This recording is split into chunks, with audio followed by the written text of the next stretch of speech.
dawn as the shortest and arguably, to be debated by historians ad infinitum, worst premiership in British history draws to a close here behind me tonight. The party decided to crown King Rishi without a contest. I can confirm that we have received one valid nomination. And after he was welcomed by ecstatic supporters, Rishi Sunak himself said this was the privilege of his life. I will work day in, day out to deliver for the British people. After the days of the Boris Johnson drama and then the Liz Truss mega drama and then this weekend the Boris Johnson soap opera all over again, many may hope for a world in which politics is steadier, even, dare one say it, a touch more boring. So what can we expect?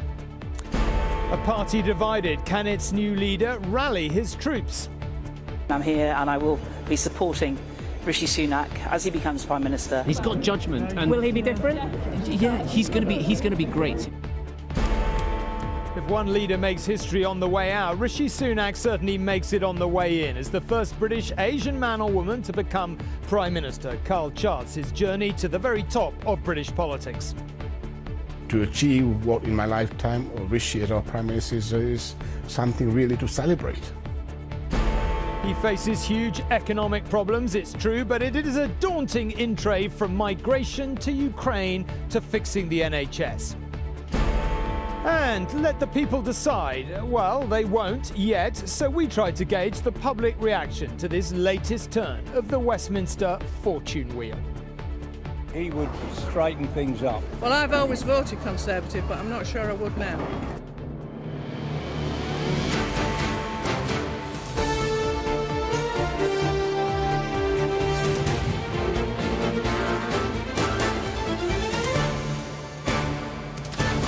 From Downing Street, this is ITV News at 10 with Tom Bradby. Good evening from Downing Street. Again, after another earth-shattering day in British politics, which seemed to come around with dizzying and perhaps disconcerting regularity.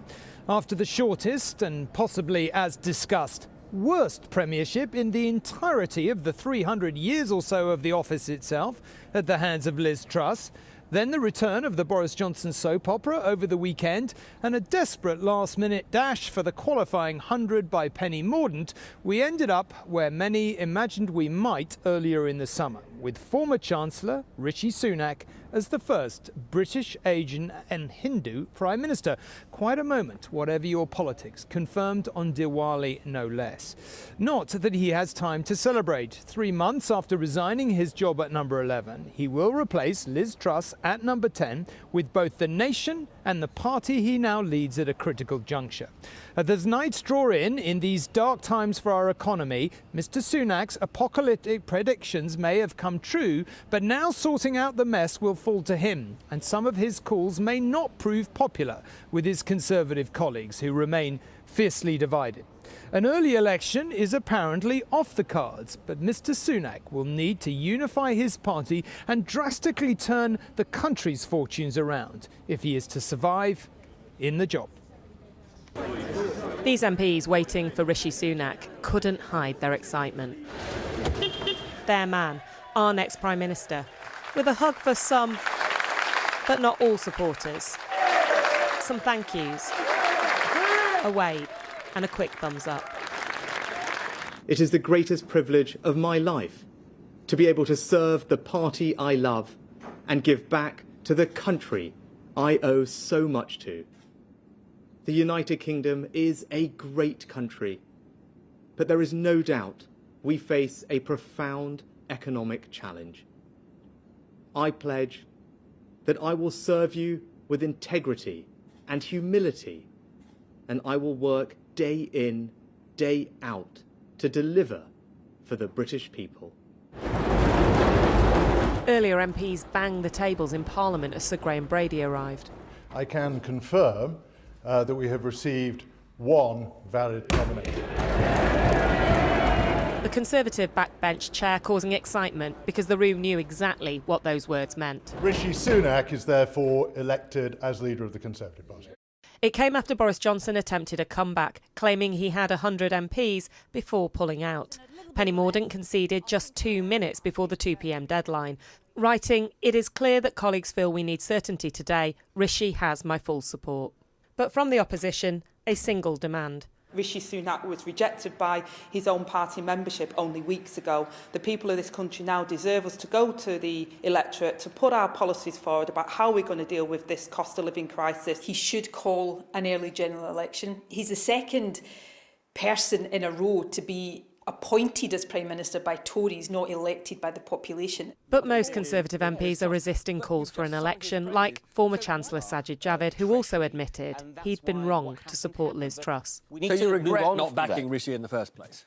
No, look, in hindsight, was it a mistake? Of course it was. And I think a lot of people will say that period, that episode was a mistake. And Liz herself has talked about it as a mistake. For Liz Truss's closest ally, it's been a tough few weeks. Well, I'd say they've been extraordinary. I wish we weren't in this place.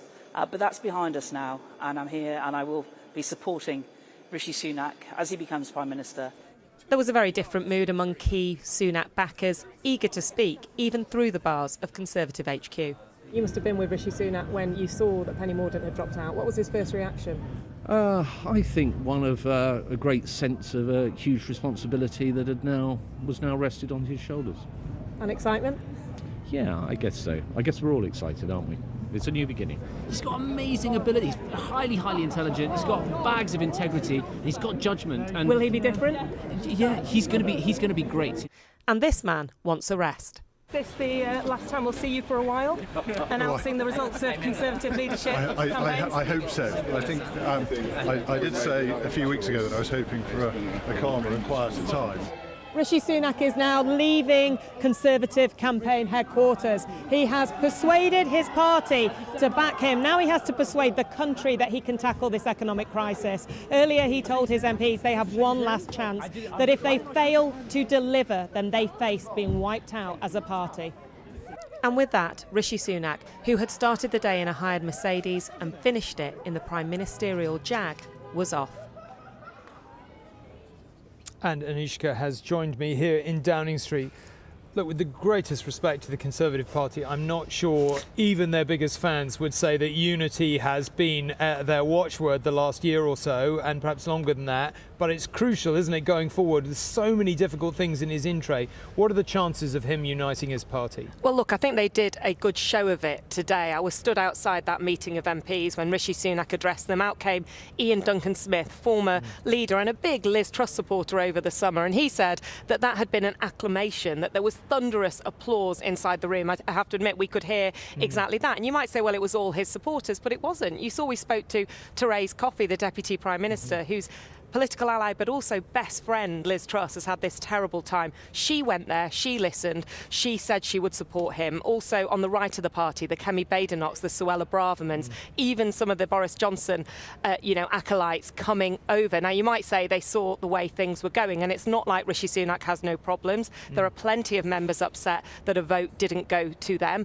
There are individuals on the right of the party who have told me they feel he will destroy their party, that they're totally against his politics. And then one other thing, Tom, as you will remember from your many years covering politics, he has to do a big unifying cabinet reshuffle. Reshuffles always leave people quite upset.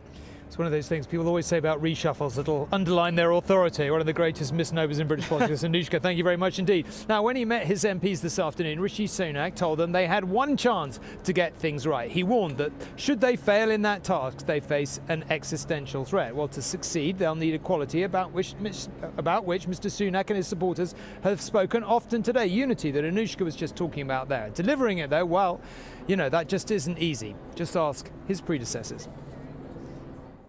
5 Conservative Prime Ministers in the last 6 years, and 4 fell foul of division and disagreement in their own party.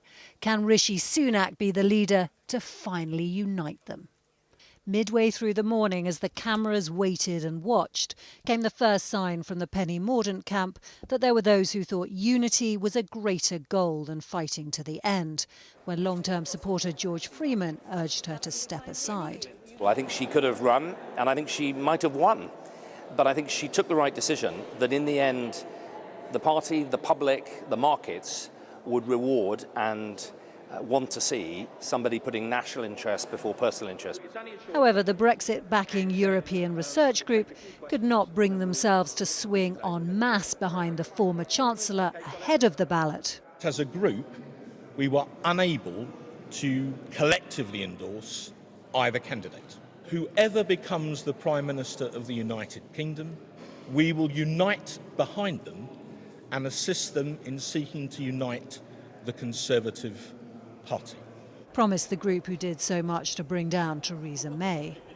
As Westminster's latest convulsions were reported around the world, at least 2 disappointed Boris Johnson backers have suggested a general election is more likely now, but cabinet big beasts are looking ahead. It's not the result that you wanted. You thought that Mr. Johnson would be a better candidate. Yeah, but he's not standing. Why did you think he would be a better candidate? The point is, what we now need to do is, rather than relitigate arguments of the past, what we now need to do is focus relentlessly on delivering good government for the British people. This afternoon, Rishi Sunak addressed MPs and promised to reach out across the party. He was quite honest about the fact that, we've got one shot at this, of getting this right, which is why it's so important that we all now pull together. For those not yet on board, this Penny Mordaunt supporter had some blunt advice. The contest is over. Rishi's won. He now gets our 100% support. If anyone doesn't like that, then they can retire. They can go and do something else. Tonight, Rishi Sunak held a reception for MPs. He has to hope the parties learn the cost of division and infighting. History does not provide a hopeful precedent. Romilly Weeks, News at 10. A little over 7 years ago, Rishi Sunak wasn't even a member of Parliament, his star rising to the top job faster than any other in modern political history. And all by the age of 42. How dare he? He became a household name, of course, with the COVID furlough scheme, which he called a generation-defining moment. In many respects, it has defined his career to date. Born in Southampton to parents of Punjabi descent, he will now go down in history as our first British and Asian Prime Minister. And Rishi Sunak wins the race to replace Liz Truss. It's big news in India as well it might be. Britain will soon have its first Prime Minister of Indian origin. And in Leicester, on Diwali, that's worth celebrating. I think it's a good news for young generation, for their ambition that they can progress. If they want to be a Prime Minister, they can do it as well. If Sunak can do it, a lot of other people in different backgrounds and cultures can do it as well. Sunak, on the left, is the oldest of 3. His parents came to Britain from East Africa with their families in the 60s. They were not wealthy. My mum was a chemist and my dad was an NHS GP. But they were solidly middle class, as a young Rishi once candidly admitted. I have friends who are upper class, I have friends who are, working class, but I'm not working class. They put him through public school at Winchester College, from where he made it to Oxford. Although he's Indian, but he's more British and, Indian, born in this country, educated here, and obviously been in politics here. Sunak met his wife Akshata Murthy while studying in California. She is the daughter of an Indian tech billionaire, and one of his most difficult times in politics came when it emerged that she had held non-dom status, meaning she didn't have to pay tax in this country.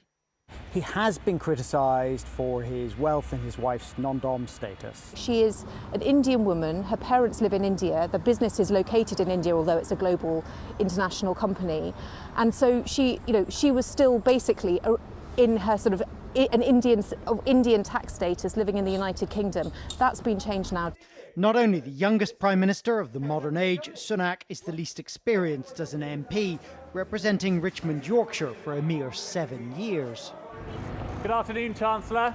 Sunak was propelled into the front line when Boris Johnson made him Chancellor in 2020.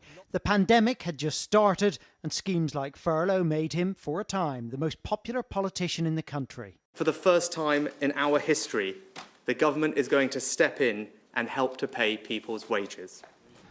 Although friends suggest even then he found himself torn between work and family.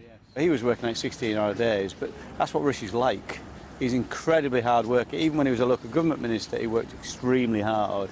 He really wants to get under a brief. So I think he finds it difficult to balance work and home life. And however uncomfortable he may find it, the level of scrutiny the Sunak family now face is likely to be of a different order.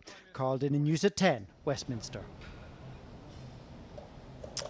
12 hours from now, Liz Truss will step out of the door to number 10 behind me and make her final address as Prime Minister. From here, she'll make the short journey to Buckingham Palace to meet the King and a whole 49 days after taking power, formally tender her resignation at around 10:30. Rishi Sunak will then be appointed Prime Minister by King Charles and invited to form a new government.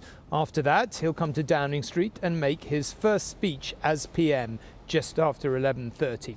And then he'll head inside to appoint his new cabinet and get to work. I'll be here for all of that, so do join me. And of course, given that he's not done a single interview or revealed much in that statement earlier, we don't really know how Mr. Sunak intends to govern. And there are pressing matters at hand, be it the economy, defence or immigration, which could all prove crucial for him and the country. He's barely been seen the past 4 days, but he has been everywhere in the past 4 months. While a sweltering summer has given way to a worrying winter, we already have some idea of how he'll weather it. Borrowing your way out of inflation isn't a plan, it's a fairy tale. He's made the economy his strong suit. A former Chancellor with a grasp of the figures, he knows all too well how dire they look. He'd warned Liz Truss against tax cuts, which may leave him making spending cuts. Well, most of the mess created by the mini-budget of a month or so ago has already been cleared up. Most of those policies have gone. But there's still an economic problem, which is we've got very high inflation and the public finances don't look great. In other words, we're spending a lot more than we're bringing in tax. Not fixate on arbitrary targets, but do whatever is required. Experienced with finance, less so with foreign policy. Small in stature, what figure will he cut on the global stage? Some worry he'll scrap his predecessor's pledge to increase cash for defence at a time when it's certainly being spent in Ukraine. This, a subtle nudge from one current cabinet minister. What I know is at the core of all my constituents' views, which is that the UK is a trusted partner on the world stage and that we deliver, we don't just talk about it, we deliver on that trust. We have to make the Rwanda policy work. And then there are the more divisive issues like immigration. Rishi Sunak has previously pledged to cap asylum numbers and deport to Rwanda those who cross the channel. On this matter, he leans to the right, even if others see it as wrong. We've seen record numbers crossing the channel since the plan was announced. It's having no effect whatsoever. So why would we do something so brutal, cruel and expensive when it's not going to achieve anything? It's time for something new. Some things will be new under Rishi Sunak, but the country is changing Prime Minister, not governing party. At least, not yet, not if he can help it. Paul Brand, News at 10, Westminster. And this feels like a good moment to go and speak to Robert, who's preparing for a special edition of his programme this evening. If political drama keeps going like this, it'll be every night. Robert, I mean, where would we start on a night like this? But let's begin with the kind of theme I was discussing with Anushka earlier, unity and particularly the big challenges, especially when it comes to economic policy. What's your sort of reflection as we come to the end of another momentous day? Well, look, I'm not sure if the chalice that Rishi Sunak has inherited from Liz Truss is utterly poisoned, but my goodness, he's been dealt a really appallingly difficult hand. I mean, he's got in the next 7 days, and we think, his Chancellor will be Jeremy Hunt, the current Chancellor, but in the next 7 days, the two of them have to find £40 billion of either tax rises, or actually be some combination, tax rises and public service cuts. None of that's going to be popular. And then, there is enormous pressure on Rishi Sunak to break the manifesto pledge and let more people come into the country to work. That immigration ceiling he may well have to break. Enormous amounts of controversy about how to deal with asylum seekers. There's that ongoing row with the European Union about that barrier down the middle of the Irish Sea as a result of Brexit and the Northern Ireland Protocol, and another party dividing issue for Rishi Sunak. And so the question for all of us is, can he actually bring unity to a party so far behind in the polls that needs unity more than anything else?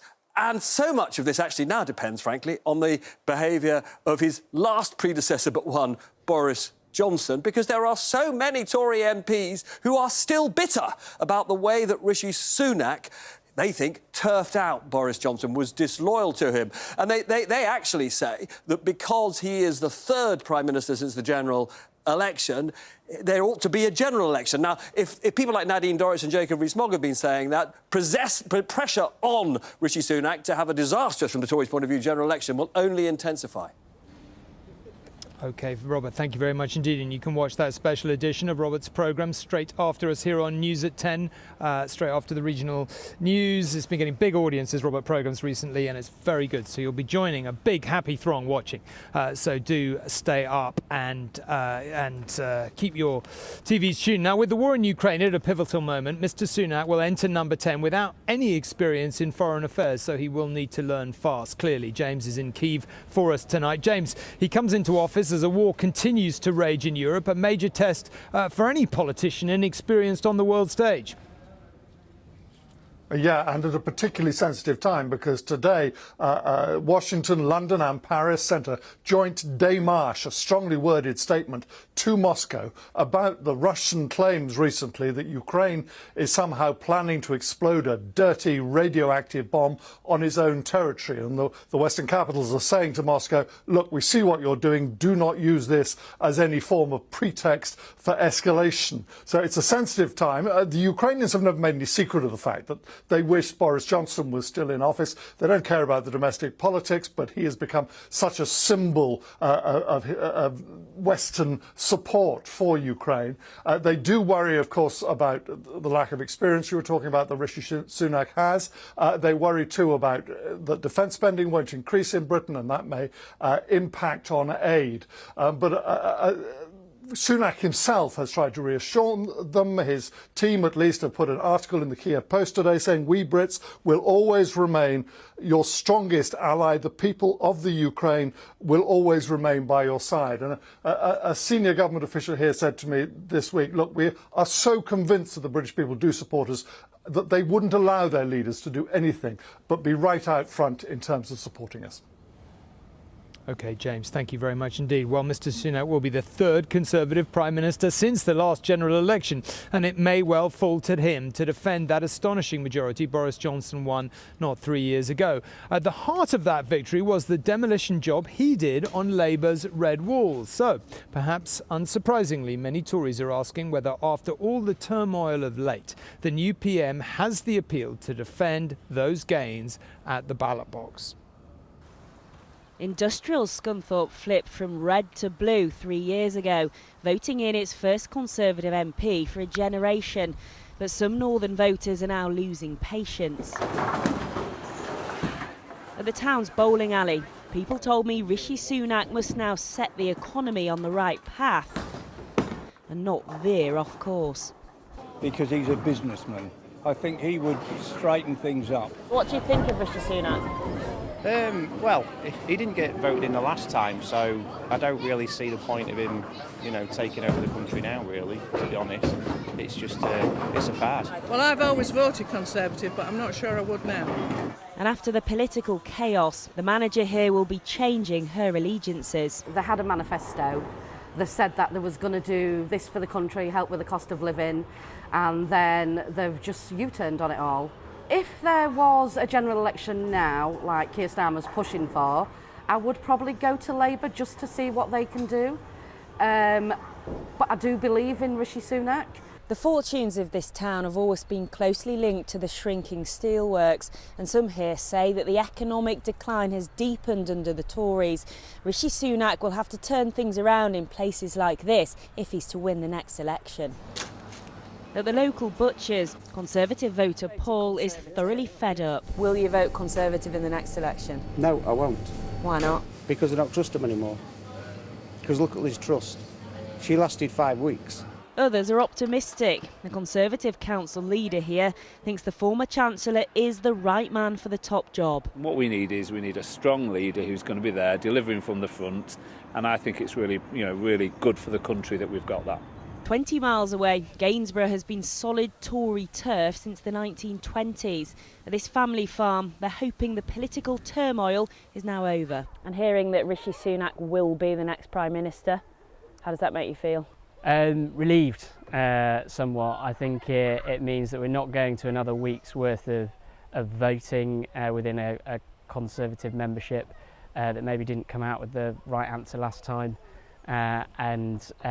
Just a safe pair of hands, a bit of stability. Rishi Sunak will now shape the country's future, and the economic challenges are enormous. Sarah Corker, News at 10. Well, speaking of challenges, calming the economic chaos will be top of Rishi Sunak's agenda, with all eyes on that fiscal statement due on October the 31st. And Joel is outside the Treasury tonight to talk about that. Joel, what do you make of the incoming Prime Minister's in tray? He doesn't have long to prepare.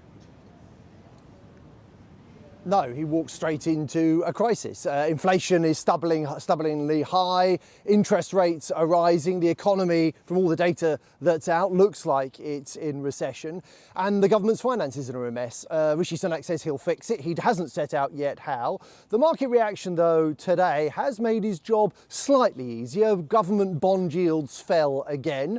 We saw the effective interest rate the government pays to borrow money here over a 30-year period fall to 3.7%, back where it was before Liz Truss's calamitous mini-budget.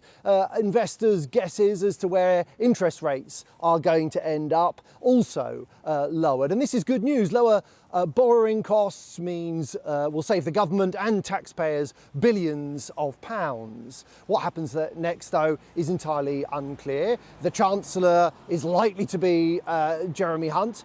Rishi Sunak will be putting pressure on him to find 30 to 40 billion pounds necessary to really hit the targets that the government has set itself, the legislated targets to have debt falling as 3 years' time. 30 billion won't be easy to find. He could try and move that target, change the rule, make it easier to hit, but doing so at a time of extraordinary market turmoil, risks, unnerving investors once again. Difficult, unpopular decisions, I'm afraid, lie ahead. Public services are up against it. They're under enormous strain, and raising taxes will just put more pressure on businesses and households. OK, Joel, thank you very much indeed. Now, across the UK and around the world today, millions of Hindus have been celebrating the festival of Diwali.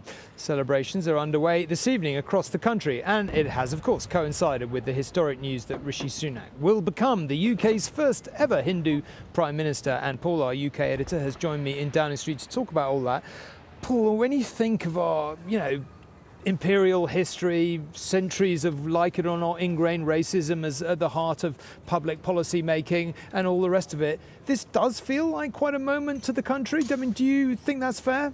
Yeah, Tom, I think it is in many ways a remarkable moment, partly because it's barely been remarked upon at all. In fact, Rishi Sunak's ethnicity has been pretty much incidental through the course of this campaign. People have tended to focus on his political past rather than his family history. Of course, that's as it should be, as you'd hope it would be in a modern society, but not always how it has been. And many politicians from across the political divide have really congratulated Rishi Sunak today on smashing that ceiling. In fact, Labour's Scottish leader, Anna Sarwar, also a British Asian, said that this is a moment that neither he nor Rishi Sunak's grandparents could ever have dreamt of. And I think it is a matter of some pride for the Conservative Party too. It was David Cameron who predicted in 2015 that the first Prime Minister from a black or Asian background would be a Conservative. Of course, Labour yet to deliver a female leader or a leader from an ethnic minority. I think others would point out, though, that just because he's from a British Asian background doesn't mean that he necessarily understands everyone's concerns. OK, Paul, thank you very much indeed. And that is where we leave you tonight. 50 days ago, Boris Johnson was spending his last night in Downing Street, if you can believe that. Tomorrow, the man who effectively brought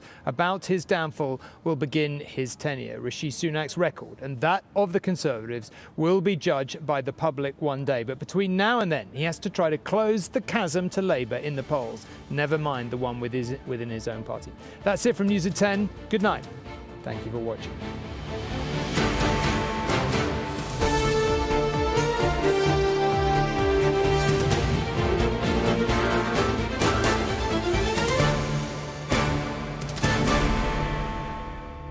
Boris Johnson had one last roll of the dice.